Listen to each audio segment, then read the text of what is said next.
Shalom Bapak Ibu yang terkasih di dalam nama Tuhan Yesus Kristus. Berjumpa kembali dalam acara Renungan Harian hari ini. Renungan Harian hari ini diambil dari Matius 5 ayat 9. Berbahagialah orang yang membawa damai, karena mereka akan disebut anak-anak Allah. Renungan harian pada hari ini mengambil judul Shalom Aleichem. Kata Shalom tentu tidak asing lagi bagi kita. Saat ini kata Shalom menjadi salah satu kata yang paling sering digunakan untuk menyapa saudara seiman. Namun sayangnya banyak orang Kristen hanya menganggap dan mengucapkan kata Shalom sebagai sapaan tanpa makna. Seperti apa kabar, halo, atau hai. Padahal kata Shalom memiliki makna yang luas dan dalam, yang jika diucapkan dengan pemahaman yang benar bisa membawa pengaruh yang tidak kecil bagi si penerima Shalom. Shalom yang merupakan kata Ibrani ini tidak hanya berarti damai sejahtera seperti yang kita ketahui selama ini, tetapi mencakup juga keadaan yang baik atau tidak celaka.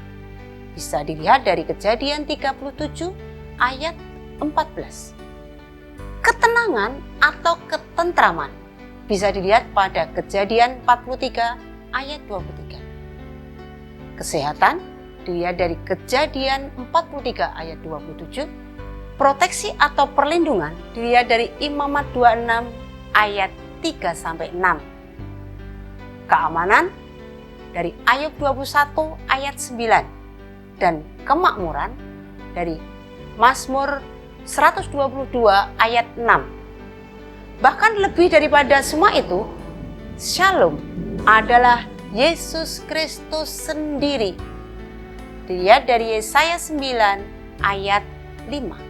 Untuk itu, bila kata Shalom hanya digunakan sebagai kata sapaan tanpa makna, bukankah sangat disayangkan? Firman Tuhan berkata bahwa yang disebut sebagai anak-anaknya adalah mereka yang membawa Shalom kemana saja mereka pergi.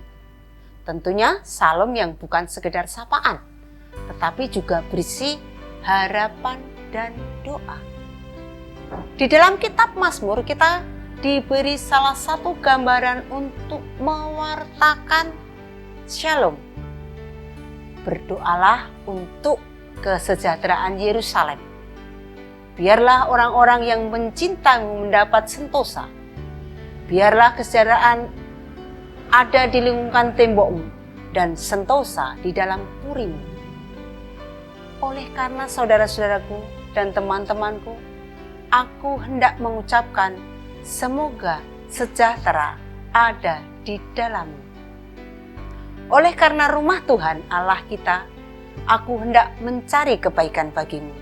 Mazmur 122 ayat 6-9. Begitulah kira-kira pesan yang dirangkum dalam kata Shalom yang kita ucapkan kepada orang lain.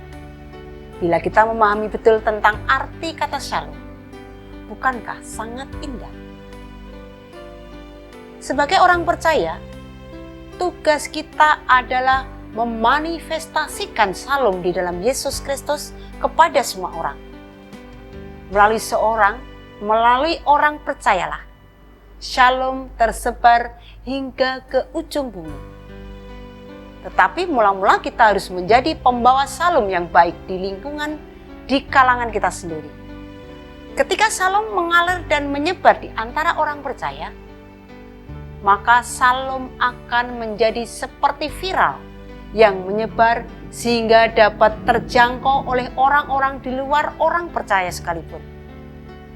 Tetapi perlu kita ketahui juga bahwa Shalom adalah inisiatif Tuhan untuk memberkati semua manusia tanpa terkecuali.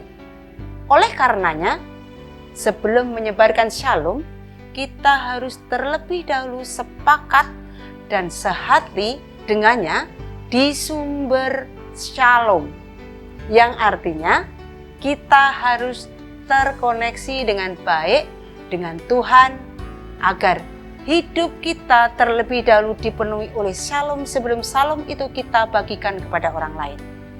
Jadi mari kita ucapkan shalom dengan benar. Karena bila kata sederhana ini diucapkan dengan maksud yang benar, kita akan membawa berkat yang besar bagi orang lain. Mari kita berdoa. Bapa, kerinduanku adalah Engkau pakai di dalam kehidupan sehari-hari. Masuklah di dalam kehidupan kami, tuntunlah kami agar selalu membawa kata shalom di dalam kehidupan kami. Hanya di dalam nama Tuhan Yesus Kristus kami berdoa. Amin. Demikianlah renungan pada pagi hari ini. Sampai ketemu kembali di renungan berikutnya. Tuhan Yesus memberkati.